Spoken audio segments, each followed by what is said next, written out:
आप देख रहे हैं देश लाइव, देश की आवाज। अस्सलाम वालेकुम, आदाब, नमस्कार, सत श्री अकाल। देश लाइव में आपका स्वागत है दोस्तों। मैं साहल कुरैशी।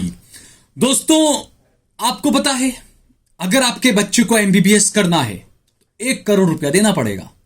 अगर आपके बच्चे को बीएससी नर्सिंग करना है तो 5 से 7 लाख रुपया देना पड़ेगा। अगर आपके बच्चे को नर्सिंग करना है तो आपके बच्चे को 2 लाख रुपया देना पड़ेगा। अगर आपके बच्चे को जीएनएम करना है तो उसको 3 लाख रुपया देना पड़ेगा। अगर आपके बच्चे को बीटेक करना है तो उसको 10 लाख रुपए की फीस देनी पड़ेगी। सिर्फ राशन फ्री में मिलेगा आपको इस देश के अंदर। क्यों? हिंदुत्व की सरकार है दोस्तों, हिंदुत्व। राम मंदिर का ओपनिंग है 22 जनवरी को, और बिल्कुल ये चीजें आपको एडमिशन तो मिलना, एमबीबीएस में कहता हूं कि 1 करोड़ में क्यों 2 करोड़ में होना चाहिए भाई, क्योंकि आपने सरकार को वोट जो दिया है वो हिंदुत्व के नाम पर दिया है, मंदिर बनाने के नाम पर दिया है। तो सीधी बात है, एमबीबीएस 2 करोड़ में होना चाहिए। इसमें कुछ गलत मुझे तो नहीं लगता गलत भाई, है ना। और दूसरा, जब ये तमाम चीजें यहां पर ऐसी होगी, 8.5 लाख हमारे भारत के बच्चे विदेशों में भाग गए। लेकिन इसी बीच एक और खबर आई, एक वीडियो साधु संतों का काफी वायरल हो रहा है। उसमें जो बातें कही गई है उससे इस बात का साफ अंदाजा आ रहा है कि देश को एक बार फिर से दंगों की आग में झोंकने की तैयारी चल रही है। और तैयारी और कोई नहीं कर रहा है, साधु संत कर रहे हैं। दरअसल एक वीडियो 6 दिसंबर के शौर्य दिवस जब जो मनाते हैं ये बाबरी मस्जिद की शहादत का, उस शौर्य दिवस के दिन एक कार्यक्रम का आयोजन किया गया जिसमें काफी सारे साधु संत बैठे हुए थे और वो जनता को या दूसरे साधुओं को संबोधित कर रहे थे। उस वक्त वो कहते हैं कि बाबरी कलंक को पूरे देश से हम मिटा देंगे। और उसके बाद वो कहते हैं कि सिर्फ एक बाबरी नहीं, ऐसे तो और भी बहुत सारे ढांचे हैं जिन्हें हमें मिटा देना है। और उसके आगे वो ये भी कहते हैं कि राजनीति में बैठे हुए कलंकों को भी हमें मिटाना है। अब वो राजनीति में बैठे हुए कलंक कौन है, किसे कह रहे थे ये लोग, ये तो जनता खुद तय करे भाई। अब आगे साधु संत ये कहते हुए पाए गए, इस वीडियो के अंदर सुनाई दिए गए कि राम मंदिर की जो प्राण प्रतिष्ठा होगी 22 जनवरी को, उसके बाद हम काशी की तरफ कूच करने वाले। एक बाबरी ढांचे को हमने नष्ट कर दिया, लेकिन अनेकों बाबरी ढांचे आज भी पूरे देश में विराजमान हैं। तो मैं आप सबसे एक निवेदन करूंगा, आज हम क्या संकल्प ले सकते हैं?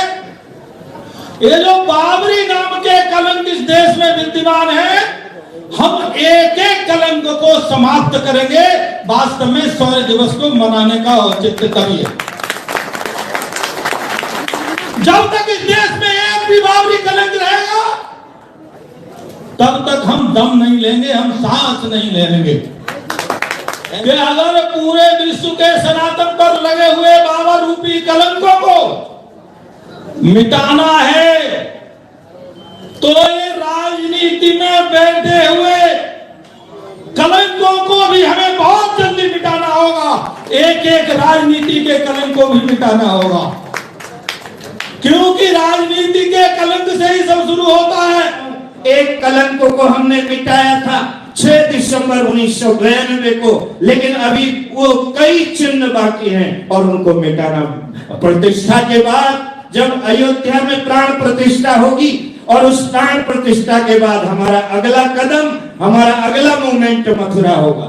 जब जब हरिद्वार से कोई संकल्प लिया गया वो संकल्प पूर्ण हुआ। यानी एक राम मंदिर का ऐसा मुद्दा था कि देश को 60-70 सालों तक हिंदुत्व के आग के अंदर झोंका गया, हिंदुत्व के दंगे देश में होते रहे, कई हजार मेरे हिंदू भाई, कई हजार मेरे मुसलमान भाई इसमें मारे गए, शहीद भी हुए। और ये राम मंदिर का एक इश्यू हमेशा से रहा। अदालत ने इसको निपटाया, और अदालत ने भी निपटाया कैसे, सबको पता है कि अदालत ने खुद ने माना कि बाबर ने राम मंदिर को तोड़कर मस्जिद नहीं बनाई। अदालत ने अपने फैसले में यह बात कही।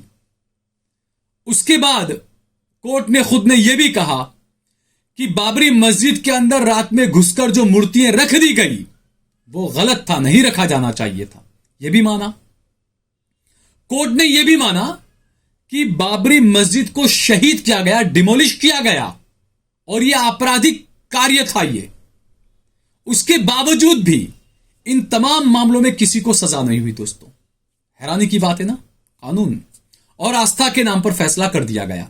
जब आप मानते हैं कि बाबर ने मंदिर को तोड़कर मस्जिद नहीं बनाई, आप खुद कह रहे हैं ये बात, आप खुद ये बात भी कह रहे हैं कि ऐसा कोई साक्ष्य नहीं मिला है कि जहां पर मंदिर के ऊपर मस्जिद बना हो, उसके बावजूद भी आपका फैसला आस्था की बुनियाद पर आया। बहरहाल अदालत ने बाबर पर जो कलंक लगा था कि बाबर ने राम मंदिर तोड़कर मस्जिद को बनाया, वो कलंक इस देश की सुप्रीम कोर्ट ने खुद धो दिया। बाबर को जो है वो पाक साफ करार दे दिया कि बाबर ने नहीं किया था ये।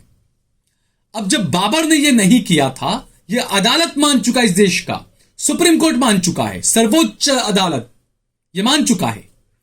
अब जो अदालत के फैसलों को नहीं मानता है उसको इस देश के अंदर आतंकवादी कहा जाता है कि ये कोर्ट को नहीं मानता तो आतंकवादी है।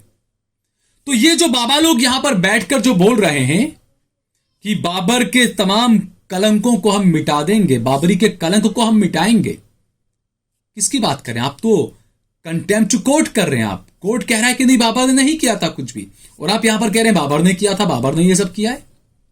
बाबर को बदनाम करने की कोई कसर आप नहीं छोड़ रहे हैं और देश को एक बार फिर से दंगों की आग में झोंकने की तैयारी चल रही है।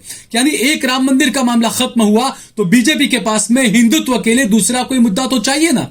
2024 तो आप लास्ट आखिर बार राम मंदिर के नाम पर जीत जाएंगे, उसके बाद आगे का 2029 का चुनाव जीतने के लिए आपको फिर से कोई हिंदुत्व का मुद्दा चाहिए, है ना।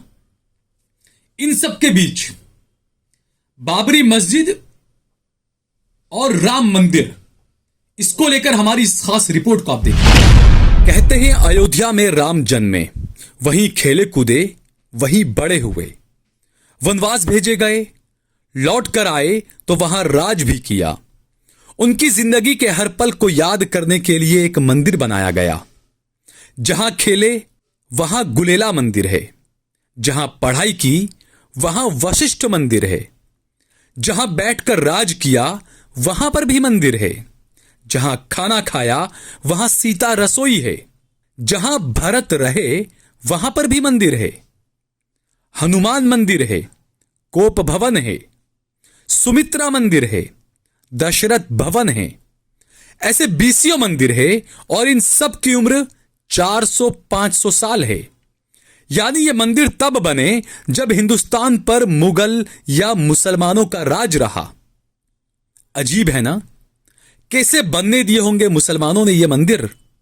उन्हें तो मंदिर तोड़ने के लिए याद किया जाता है। उनके रहते एक पूरा शहर मंदिरों में तब्दील होता रहा और उन्होंने कुछ भी नहीं किया। कैसे आताताई थे वो जो मंदिर के लिए जमीन दे रहे थे। शायद वो लोग झूठे होंगे जो बताते हैं कि जहां गुलेला मंदिर बनना था उसके लिए जमीन मुसलमान शासकों ने ही दी थी। दिगंबर अखाड़े में रखा वो दस्तावेज भी गलत ही होगा जिसमें लिखा है कि मुसलमान राजाओं ने मंदिरों के निर्माण के लिए 500 बीघा जमीन दी थी। निर्मोही अखाड़े के लिए नवाब सिराजुद्दौला के जमीन देने की बात भी सच नहीं होगी मेरे ख्याल से। सच तो बस बाबर है और उसकी बनवाई बाबरी मस्जिद है। अब तो तुलसी भी गलत लगने लगे हैं जो 1528 के आसपास ही जन्मे थे। लोग कहते हैं कि 1528 में ही बाबर ने राम मंदिर तोड़कर बाबरी मस्जिद बनवाई। तुलसी ने तो देखा या सुना होगा उस बात को। राम के जन्मस्थल को बाबर तोड़ रहा था और तुलसी लिख रहे थे, मांग के खाइबो मसीत में सोइबो। और फिर उन्होंने रामचरितमानस लिख डाली। राम मंदिर के टूटने का और बाबरी मस्जिद बनने का क्या तुलसी को जरा भी अफसोस नहीं रहा होगा? फिर उन्होंने कहीं लिखा क्यों नहीं?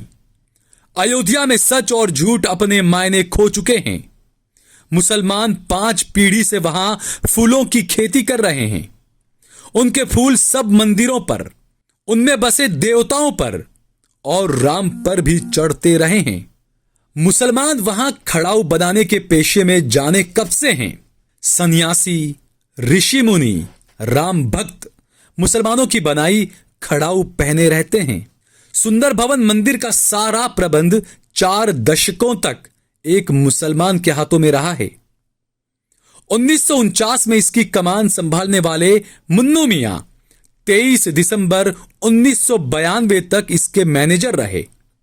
जब कभी लोग कम होते और आरती के वक्त मुन्नू मियां खुद खड़ताल बजाने खड़े हो जाते थे, तब क्या वो सोचते होंगे कि अयोध्या का सच क्या है और झूठ क्या है? अग्रवालों के बनवाए एक मंदिर की हर ईंट पर 786 लिखा है। उसके लिए सारी ईंटें राजा हुसैन अली खान ने दी थी। किसे सच माने? क्या मंदिर बनवाने वाले अग्रवाल सन की थे? क्या वो हुसैन अली खान दीवाने थे जो मंदिर के लिए ईंटें दे रहे थे? एक नंबर 786 ने इस मंदिर को सबका बना दिया। क्या बस 6 दिसंबर 1992 ही सच है? 6 दिसंबर 1992 के बाद सरकार ने अयोध्या के ज्यादातर मंदिरों को अपने अधिग्रहण में ले लिया था। वहां ताले पड़ गए, आरतियां बंद हो गई, लोगों का आना जाना बंद हो गया। बंद दरवाजों के पीछे बैठे देवी देवता क्या कोसते होंगे कभी उन्हें, जो एक गुंबद पर चढ़कर राम को छू लेने की कोशिश कर रहे थे। सूने पड़े हनुमान मंदिर या सीता रसोई में उस खून की गंध नहीं आती होगी जो राम के नाम पर अयोध्या और भारत में बहाया गया। अयोध्या एक शहर के मसले में बदल जाने की कहानी है। अयोध्या एक तहजीब के मर जाने की कहानी है। अयोध्या पर पहला हथौड़ा चलाने वाले 2 व्यक्ति भी अब जो है वो इस्लाम में दाखिल हो चुके हैं और अब तक 100 से ज्यादा मस्जिद वो बना चुके हैं। उनका कहना है कि बाबरी मस्जिद पर हथौड़ा चलाकर वो काफी परेशान हैं और उन्होंने अपने इस पाप का पश्चाताप किया और इस्लाम कबूल कर मस्जिदों की तामीर में यानी कि मस्जिदें बनाने में जुट गए हैं। ब्यूरो रिपोर्ट, देश लाइव।